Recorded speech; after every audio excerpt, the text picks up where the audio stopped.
নমস্কার বন্ধুরা, আজকের এই ভিডিওটি থেকে আপনারা জানতে পারবেন কোন দুটি সময় শ্রীকৃষ্ণের প্রার্থনা করলে শ্রীকৃষ্ণ অত্যন্তই খুশি হন এবং প্রসন্ন হয়ে সেই ভক্তের উপর কৃপা বর্ষণ করেন। ফলে সেই ভক্তের ভাগ্যে সাফল্য ও উন্নতি, অর্থের আগমন ঘটতে শুরু করে। তো নমস্কার বন্ধুরা, রাখি অফিসিয়াল চ্যানেলে আপনাদের সকলকে জানাই অনেক স্বাগত। আশা করি ঈশ্বরের কৃপায় আপনার সকলে ভালো আছেন এবং সুস্থ আছেন। শাস্ত্র মতে ব্রহ্ম মুহূর্ত হলো গোটা দিনের সর্বশ্রেষ্ঠ ও মোক্ষম সময়। এই সময় ঘুম থেকে উঠে বিছানা ছাড়া দরকার।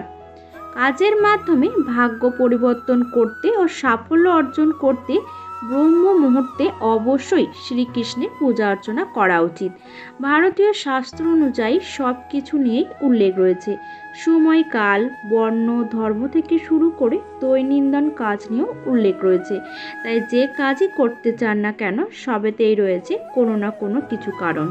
হিন্দু শাস্ত্র অনুযায়ী শুভ কাজ কিছু করতে হলে একটি নির্দিষ্ট সময়ের প্রয়োজন।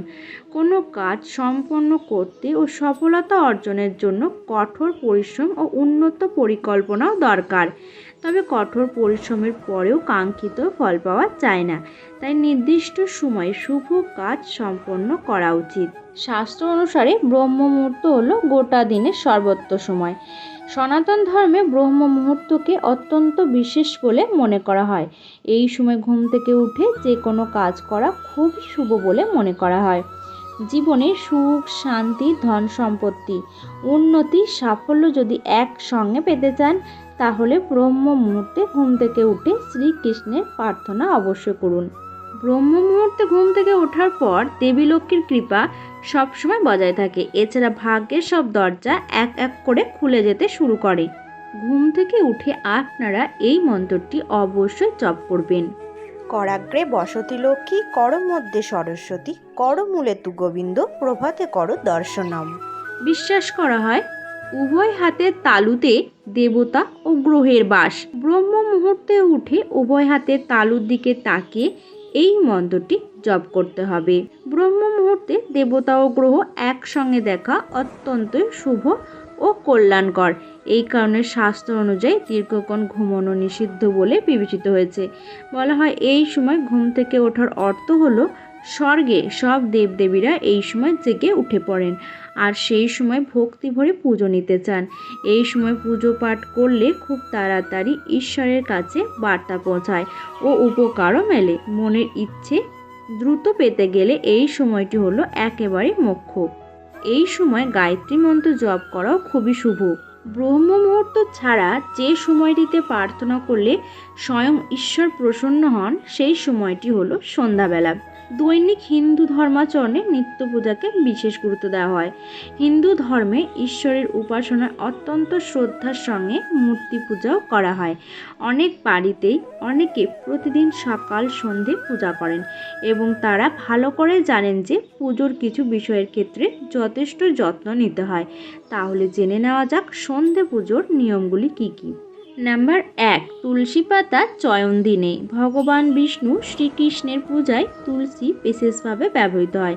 তবে যদি রাতে পূজা করতে হয় তাহলে তুলসী পাতা সূর্যাস্তের আগে তুলে রাখতে হবে।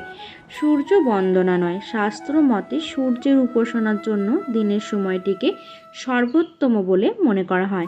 সন্ধে পূজায় সূর্য পূজা করবেন না, তবে সন্ধেবেলা অবশ্যই যেটি করবেন সেটি হলো আরতি। হিন্দু ধর্মে পূজায় আরতি হলো অবিচ্ছেদ্য। আরতি ছাড়া কোনো দেবদেবীর পূজা সম্পূর্ণ হয় না। সংস্কৃতে আরতি শব্দের অর্থ হলো ঈশ্বরের প্রতি পূর্ণ প্রেম। সংস্কৃত শব্দ আরতিকা থেকে এসেছে আরতি। অন্যদিকে আরতিকে নীরাজন বলা হয়। এর অর্থ কোনো একটা জায়গাকে আলোকিত করে তোলে। সকালবেলা আরতি না করলেও সন্ধ্যার আরতি কোনোদিনও বাদ দেওয়া যায় না। প্রদীপ জ্বালিয়ে ভগবানের মূর্তির সামনে বারবার চক্রাকারে ঘুরিয়ে আরতি করা হয়। প্রদীপ ছাড়াও ধূনো, শঙ্খ, ধূপ মূর্তির সামনে রাখা হয়। আরতির থালা সাজানোরও কিছু নিয়ম রয়েছে। একটি প্লেটের ওপর স্বস্তিক চিহ্ন এঁকে নিন। এর ওপর ঘি ও কর্পূর দেওয়া একটি প্রদীপ জ্বালিয়ে নিন। এক পাশে রাখুন শঙ্খ আর একটু ফুল। প্রথমে দেবদেবীর চারপাশে বৃত্তাকার আরতির থালা ঘুরিয়ে নিন। আরতি করার পর একটা শাঁখের মধ্যে একটু গঙ্গা জল নিয়ে সেই শাঁখের বিগ্রহের চারপাশ দিয়ে ঘুরিয়ে নিন।